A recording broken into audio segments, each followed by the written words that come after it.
Apa khabar semua? GengSmashpop di sini, kawan borak gadget anda. Sudah lebih sebulan saya dapat M1 Max, MacBook Pro 16 inci ini yang dikatakan laptop paling kuat di dunia. Betul ke tidak? Tak ada orang tahu. Kita dengar je berita di luar-luar sana.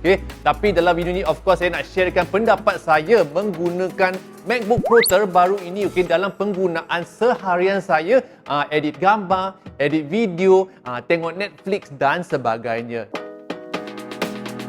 Sebelum kita meninjau prestasi dan juga performasi MacBook Pro terbaru ini, kita kena lihatkan ada apa yang best di luarannya dahulu. Kita lihatkan design dia. Sebenarnya reka bentuk untuk MacBook Pro 16 inci ini sudah pun berubah jika kita bandingkan dengan MacBook Pro yang sedia ada di pasaran. Benda ni lebih tebal sedikit disebabkan skrin dia lebih canggih sekarang. Nanti kita lihatkan skrin dan of course yang paling ketara, benda ni sudah ada banyak-banyak port di sebelah kiri dan juga di sebelah kanan yang kita boleh cocokkan SD card kita, USB type C kita, kabel Thunderbolt kita dan sebagainya. Jom kita lihatkan lubang-lubang yang ada. Pertama sekalinya ada port charging MagSafe. Sebenarnya MagSafe ni sudah ada sebenarnya sejak dahulu kala lagi di zaman MacBook 2015-16 yang itulah. Of course lepas tu kita boleh nampakkan sudah kembali slot card SD untuk semua juru gambar, juru video yang menggunakan card SD. Sekarang tak payah lagi guna dongle. Of course ada juga headphone jack dan juga port HDMI yang besar, bukan yang mini HDMI tapi yang besar sekali. Dan jika kita lihatkan bahagian bawah untuk MacBook Pro ini, ada rahsia yang semua orang tak tahu. Bukan rahsia, kalau anda nampak di bahagian bawah ni terpahat ada nama MacBook Pro. Sebab kita takutkan kawan kita tak tahu yang kita gunakan mesin yang hebat. Itulah dia. Dan kita lihatkan skrin, paparan dia memang cantik sekali. Sekarang paparan ini dikuasakan oleh Liquid Retina XDR, di mana dynamic range-nya adalah lebih tinggi supaya kita boleh lihatkan keterangan dan juga kegelapan yang lebih ketara dan juga jaraknya lebih tinggi. Dan lepas tu ada pula promotion adalah screen refresh rate ataupun kadar penyegaran skrin sehingga 120Hz.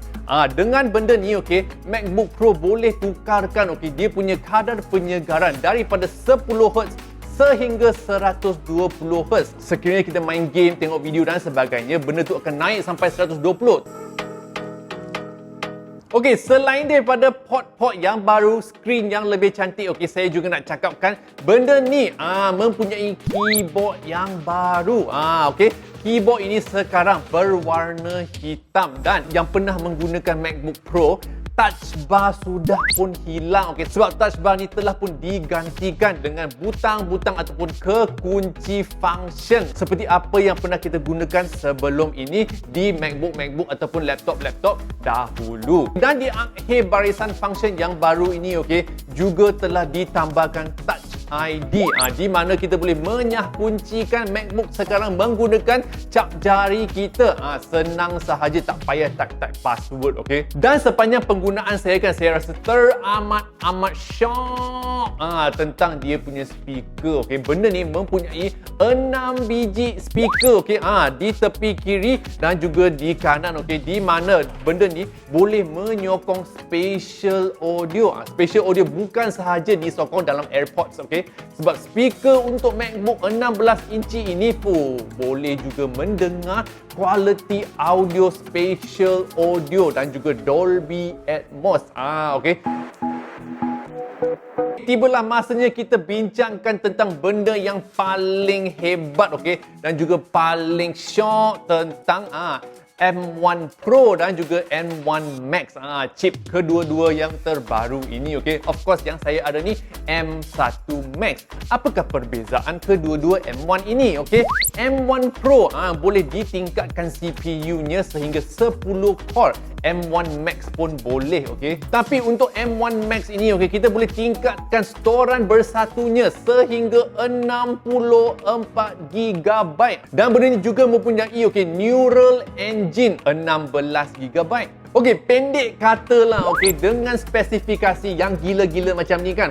Sekarang kita boleh mainkan 7 stream, okey, video 8K pada masa yang sama. Bukan 4K, bukan Full HD, tapi 8K. Dan seperti apa yang Apple cakapkan, okey, kita boleh edit, okey, sehingga 7 lapisan video 8K dalam software Final Cut Pro, okey. Bila I dengar berita tu kan, I teruja sangat-sangat. Dalam penggunaan saya, of course, saya tak shoot video sampai 8K. I shoot video sampai 4K sahaja, okey. Dan di sini kita akan tunjukkan perbezaan masa yang digunakan untuk mengedit video 1080p, okey, dan juga 4K. Kita cuma perlukan 1 minit lebih saja untuk mengedit, okey, video Full HD dan di bawah 3 minit sahaja untuk render video 4K, okey.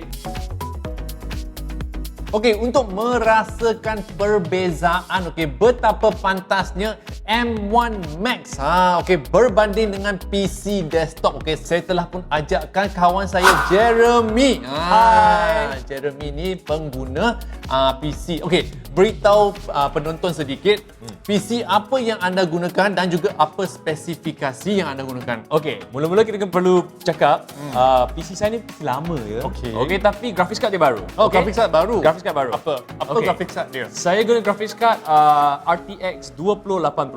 Tak kenal. Tak kenal tapi okeylah, lebih kurang okeylah. Prosesor dia i7 generasi ketiga. Saya ada 16GB RAM. Okey, bagus. Sebelum ini, okey, sebab kita berdua ada buatkan satu podcast, okey, dan podcast tersebut setiap episod 30 minit.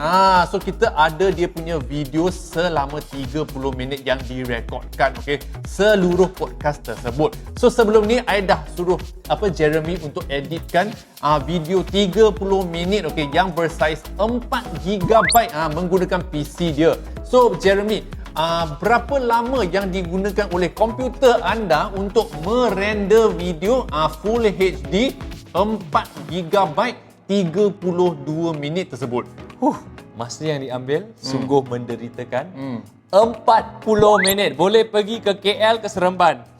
So sekarang saya akan pindahkan file-file yang sama tersebut ke dalam Final Cut Pro, okey.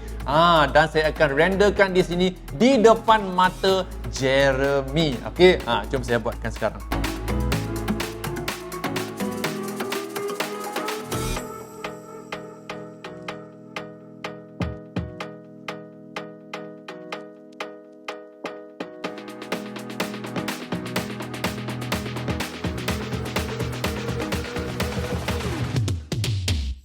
Sudah pun siap, okey? 3 minit 30 saat sahaja, okey, M1 MacBook Pro 16 inci ini yang telah ambilkan. Macam mana, Jeremy?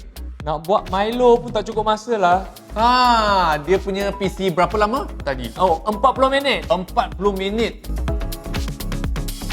Okey, so itu dia sedikit sebanyak, okey, pengalaman saya menggunakan MacBook Pro 16 inci M1 Max selama lebih kurang sebulan lebih dah, okey. Jika anda nak belikan MacBook Pro terbaru ini, okey, anda boleh pilihkan antara skrin 16 inci ataupun 14 inci dan anda boleh juga pilihkan chip M1 Pro ataupun M1 Max. Sekiranya anda tak banyak edit video ataupun buat kerja-kerja intensif, I rasa you boleh belikan M1 yang digunakan dalam MacBook Air. Kerja-kerja office ke, kerja-kerja editing ke, video ke, foto ke dan sebagainya, M1 Pro pun sudah mencukupi. Tak payah sampai M1 Max.